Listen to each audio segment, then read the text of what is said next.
예. 지난주부터 뜨거운 관심을 받았던 네티즌 수사대 자로.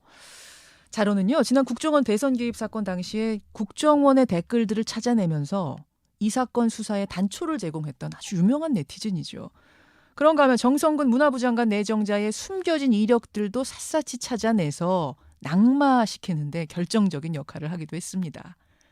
그런 그가 이번엔 세월호 침몰의 새로운 원인을 찾아냈다 하니까 이목이 집중될 수밖에 없었던 건데요.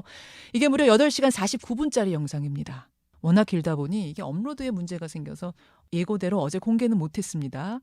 하지만 한 TV 다큐 프로그램을 통해서 짤막한 요약본이 공개가 됐죠. 이미 떠들썩한데요. 네티즌 수사대 자로 직접 만나보겠습니다. 신원보호를 위해서 음성 변조를 한다는 거 알려드리고요. 편의상 자로 씨라고 부르겠습니다. 자로 씨 안녕하세요. 네, 안녕하세요.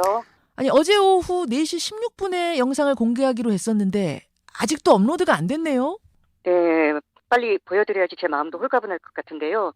이렇게 영상을 올리고 이런 분야는 조금 미숙하다 보니까 좀 시행착오를 겪었던 것 같습니다. 아니 그러니까 방송 기술을 전문적으로 배우고 이런 편집해보고 이런 분이 아니세요? 전혀 아니죠. 그럼 이 작업은 언제 시작을 하신 겁니까? 참사가 터지고 약 6개월 정도 지났을 때부터 조사를 시작을 했고요. 다큐를 만들기 시작한 거는 올해 1월부터 본격적으로 작업을 하기 시작했습니다.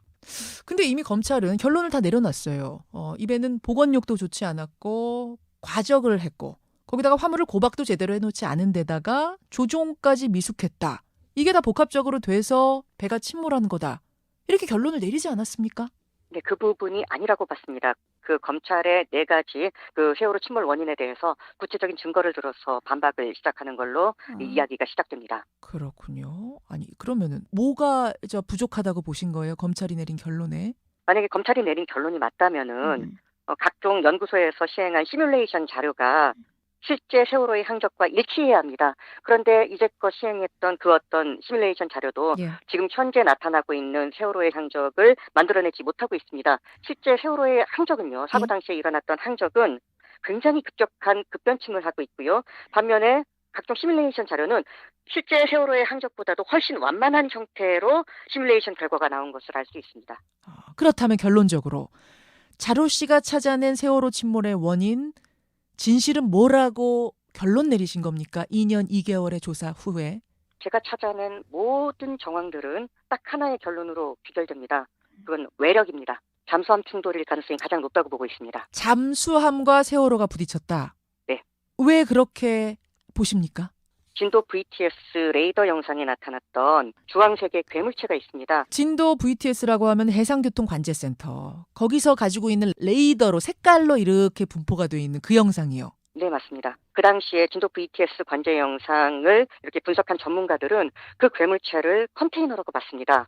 주황 색깔의 괴물체 말씀하시는 거예요. 네, 맞습니다. 그 주황 색깔의 괴물체를 컨테이너라고 봤는데 예. 저는 그게 과연 컨테이너일까라는 의문을 갖기 시작했습니다. 아니, 배가 기울어졌을 때 실물 사진하고 레이더 영상하고 비교해 보면 컨테이너가 쏟아져 있는 그 자리, 바다 위에 컨테이너가 쏟아져 있는 그 자리가 주황색으로 표시된 그 자리 일치하지 않아요?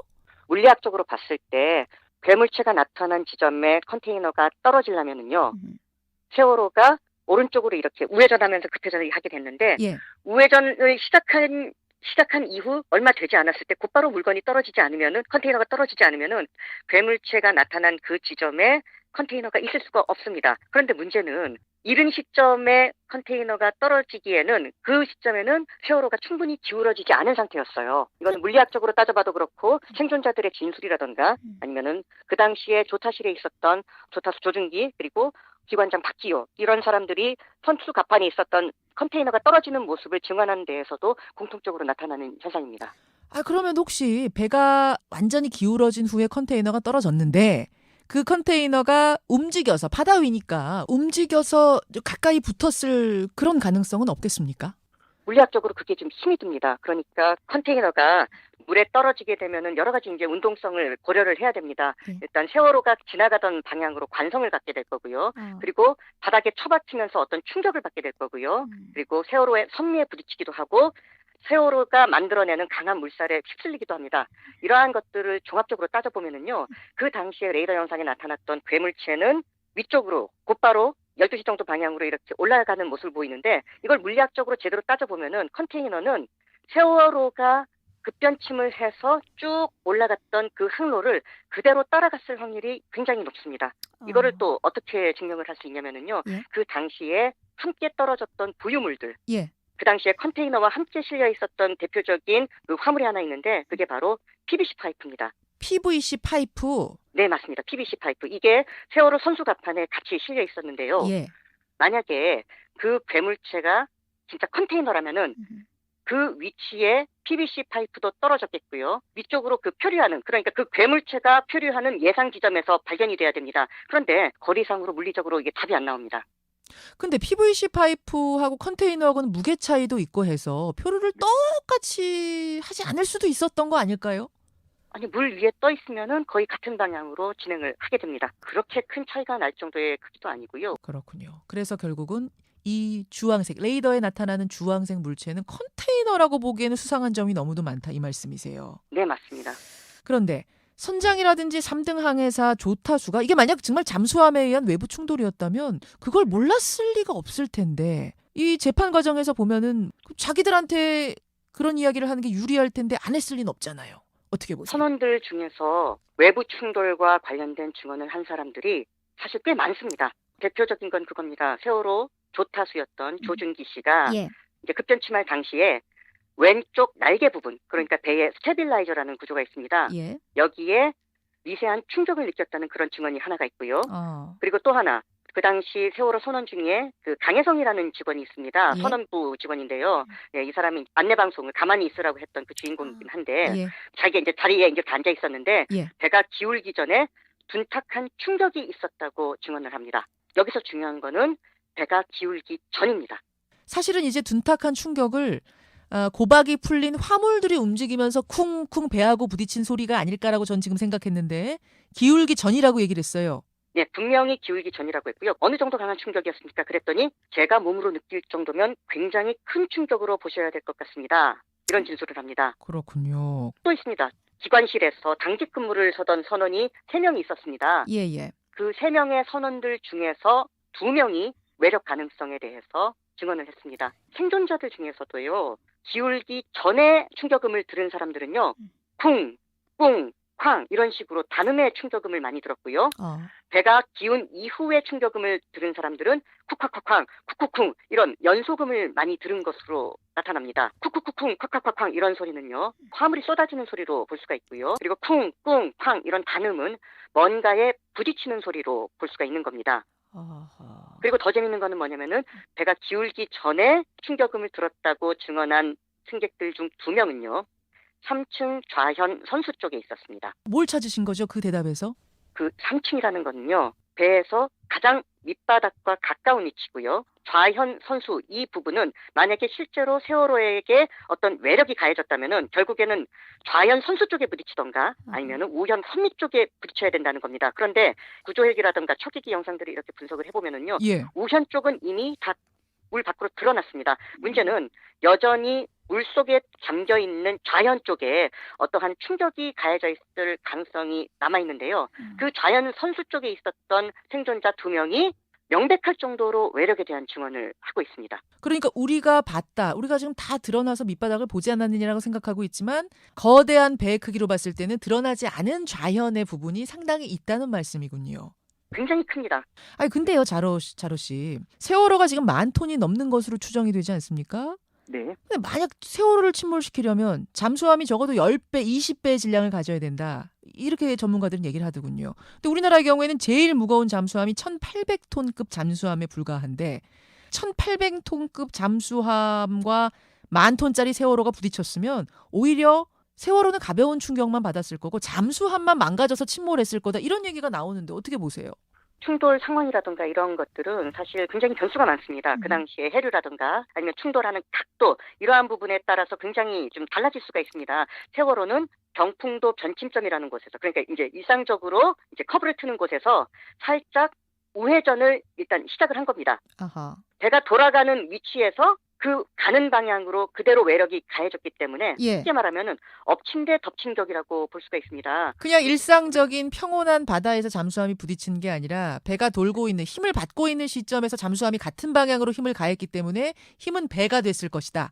정확하게 보셨네요. 네, 그렇게 될 수가 있다는 겁니다. 하긴 그리고 또 우리나라 잠수함이야 1,800톤급이 가장 무거운 가장 용량이 큰 거지만 다른 나라 잠수함이었을 수도 있겠네요. 우리나라 잠수함일 수도 있고요. 다른 나라 잠수함일 수도 있죠. 어느 나라 잠수함일지는 잘 확실하게 저희가 단정할 수 있는 거는 물론 아닙니다. 그런데 잠수함이라고 이렇게 확실하게 결론을 얻을 수밖에 없는 이유가 뭐냐면은요. 예. 그 당시에 아까 말씀드렸던 그 괴물체, 음. 그 괴물체가 나타났다가 갑자기 사라집니다. 사라지는 시간이 있어요. 그 레이더 분석을 쭉 해보면. 네, 괴물체가 나타났다가 사라지는 데까지 걸렸던 시간은 약 10분 정도, 그 정도 소요가 됐습니다. 그러니까 만약에 그게 컨테이너라면은요. 예. 그러니까 그 컨테이너, 예를 들면 그 손수갑판에 있었던 컨테이너가 총 45개였습니다. 45개였는데 그 중에서 25개가 떨어진 것으로 그 당시에 이제 분석을 이렇게 해냈습니다. 예. 한꺼번에 이렇게 똑같이 떨어져가지고 분산되지도 않고 그렇게 같이 떠 있다가 동시에 한꺼번에 사라지는 것이 상식적으로 과연 가능한가? 이게 쉽지 않다는 겁니다. 네, 그리고 그 컨테이너 자체는요, 4m가 안 된다는 거예요. 반면 괴물체의 크기는 어느 정도 되냐면은요, 예. 세월호의 약 6분의 1 정도 크기가 됩니다. 이걸 RCS 가스로 이렇게 치환해 보면은 약 1000제곱미터가 나옵니다. 알겠습니다. 그러니까 컨테이너 그 영상 속에 드러난 주황색 부분, 주황색 물체가 컨테이너라고 보기에는 영상 지도에서 차지하는 주황색의 크기는 너무도 크다. 이 말씀을 지금 추가하시는 거예요. 네, 맞습니다. 네. 이게 정말 잠수함 충돌이 원인이었다면 네. 이걸 굳이 숨길 이유가 없잖아요. 잠수함 때문에 이렇게 됐습니다라고 얘기하면 되는 거 아닙니까? 이 부분은 제가 그냥 추정을 해야 될 것 같습니다. 이 부분은요, 그냥 함부로 얘기했다가는 좀 위험한 부분이긴 해서요. 예. 그냥 개인적인 추론입니다. 이거는요. 예. 우리나라 해군이요. 네. 그 다음 해에 굉장히 세계적인 대기록을 하나 세워요. 뭔가요? 세계 최초로 200만 미터 무사고 세계 신기록을 세웁니다. 200만 마일 무사고 대기록. 네, 맞습니다. 제가 알기로는 23년 동안 무사고 행진을 이어와서 세계 해군 잠수함 역사에 유례가 없는 사건입니다. 이게 예, 굉장히 예. 중요한 일이었어요. 그러니까 그게 우리나라 잠수함이었다면이라는 가정이죠, 지금. 그렇죠. 우리나라 잠수함. 그리고 또 하나가 더 있어요. 그게 예. 뭐냐면은요. 바로 이제 작년에 우리나라가 인도네시아로 세계 5번째로 이제 잠수함을 수출하는 국가가 됐습니다. 이게 중형 승용차 몇만 대를 파는 것과 같은 엄청난 파급 효과, 막 몇 조 단위의 그런 경제적 효과가 나옵니다. 그래서 그런 추측도 가능하고요. 제가 지금 들으면서 근데 드는 반론은 뭐냐면 아니 잠수함 무사고 200만 마일 그거 대기록 달성하는 문제 때문에 이 어마어마한 비밀을 숨기고 넘어갈 수 있을까? 만약 나중에 이게 들키게 되면은 정말 목숨 다칠 사람이 한두 명이 아닌데 그것 때문에 감춰갈 수가 있을까? 선뜻 이해는 쉽지 않은데요. 선뜻 이해가 쉽지 않아서요. 예. 사실 그것 때문에 우리가 소위 말하는 구조가 좀 지연됐다는 의혹, 아니면은 선원을 먼저 차지를 했다는 그런 의혹, 이러한 것들과 혹시 연결돼 있지 않나 그런 의문까지 사실 갖게 됐습니다. 어떻게 보면 이 세월호 사건은 정말 저희가 상상하는 것 이상으로 조금 무서운 일이 숨어 있지 않을까 그런 상상마저 듭니다. 그때 근데 많은 잠수부들이 들어가서 시신 인양 작업을 하지 않았습니까? 그럼 그때 예? 이게 큰 파공이 있다면 본 사람이 있어야 될 텐데요. 보기가 힘이 듭니다. 왜 그러냐면은요. 예. 지금 세월호는 수면 아래에서 왼쪽으로 기울어져 있습니다. 예. 즉 좌현 선수 부분이 배 밑바닥 해저에 닿아 있기 때문에요. 그 파공이 있는 부분을 지금 볼 수가 없습니다. 알 수 있는 방법은 딱 하나, 인양하는 것밖에 없습니다. 그런데 이 인양이 계속 차일피일 미뤄지고 해를 넘기고 말았습니다. 그러니까 인양이 늦어지고 있는 이유가 혹시 그건 아닐까라고까지 또 연결해서 생각하게 된다. 이런 네, 말씀. 맞습니다. 아까 그리고 그 잠수함하고 부딪힌 게 정말 해군에서 어떤 기록을 세우기 위해 감춘 것일 가능성 말씀하셨는데 해군의 레이더 같은 거 있잖아요. 그런 거 공개하면 되는 거 아닌가요? 그게 바로 KNTDS, 즉 해군 3함대 레이더 영상입니다. 실제로 그 괴물체가 찍혀있을 레이더 영상, 그 괴물체가 어떤 식으로 움직였는지 같이 찍혀있을 그 레이더 영상이 중요합니다. 예. 그거는 제공을 안 했어요, 해군에서. 공개를 안 하고 있습니다. 근데 일부에서는 전문적인 지식이 필요한데 아무리 2년 2개월 동안 연구했다고 해도 이번 거를 밝히는 것은 일반인이 밝히는 건 좀 어렵지 않았겠는가. 얼마나 신빙성이 있을까. 이런 의심들도 하시는데요. 제가 이제 이 다큐를 통해서 굉장히 많은 과학적인 분석을 제시를 합니다. 그런데 이 과학적인 분석은요. 예. 제가 한 게 아니고요. 이화여자대학교의 나노과학부에 계시는 김관묵 교수님이라고 계십니다. 이분이 사실 굉장히 유명한 교수님이세요, 사실. 지난 2007년도에 이제 교과부에서 우리나라를 빛낸 12인의 과학자를 선정했는데 그 중에 한 분이셨어요. 진도 VTS 레이더 영상을 보고 과연 저게 컨테이너일까 하면서 과학적 호기심이 발동하셔서 그때부터 어마어마한 연구를 시작하십니다. 그분의 연구 결과를 일반 대중들이 이해하기 쉽도록 이거를 풀어냈다고 보시면 되겠습니다. 알겠습니다. 이게 지금 이제 어제 TV 프로그램을 통해서 아주 뭐 짧은 요약본이 나갔지 않습니까? TV 다큐 네. 프로그램을 통해서 그 후에 반응들 어떤 반응들이 오고 있나요? 일단 유가족 분들께서 덕분에 이 세월호가 크리스마스에 굉장히 관심을 가질 수 있어서 고맙다는 그런 표현도 많이 하셨었고요. 예. 저도 사실 마음이 편치는 않습니다. 갑자기 급작스럽게 이렇게 큰 주목을 받게 됐다 보니까 많이 두렵기도 하고 그런 마음이 들었었는데 정말 많은 분들께서 응원해 주시고 함께 하신다는 거를 그렇게 느낄 수 있는 시간이 아니었나 싶습니다. 앞으로 이 문제가 이 다큐를 시작으로 어떻게 풀려나갔으면 좋겠다 하는 바람 있으시죠? 있습니다. 강력한 특조위가 만들어져야 됩니다. 그러니까 괴물체가 컨테이너냐 아니냐 이거면은 답이 끝납니다. 만약에 컨테이너가 아니라면은 게임은 끝난 거예요. 답은 하나밖에 없습니다. 그리고 그거를 증명하는 가장 강력한 증거를 사실 우리는 이미 가지고 있어요. 그게 바로 레이더 영상. 이런 것들을 그냥 있는 그대로 해석하면은요, 답은 외력이라고 나오는 겁니다. 문제는 이 외력임을 증명해 주려면은 결국 군을 수사하고 그리고 청와대를 수사하고 강력한 힘을 가진 어떤 단체가 필요한데 특조위가 필요한데 이 특조위가 지금 아무런 힘을 얻지를 못하고 있다는 거죠. 특조위 부활의 명분을 만들어주고 싶었어요. 진도 VTS 그러니까 진도 해상교통관제센터에서 나왔던 그 당시의 영상 거기에서 보이는 그 주황색 물체 과연 그 주황색 물체가 컨테이너일까 아닐까 이 궁금증에서부터 우리 한번 실마리를 찾아가 보자 지적해 주셨어요. 예, 이렇게 끝나는 것이 아니라 말씀하신 대로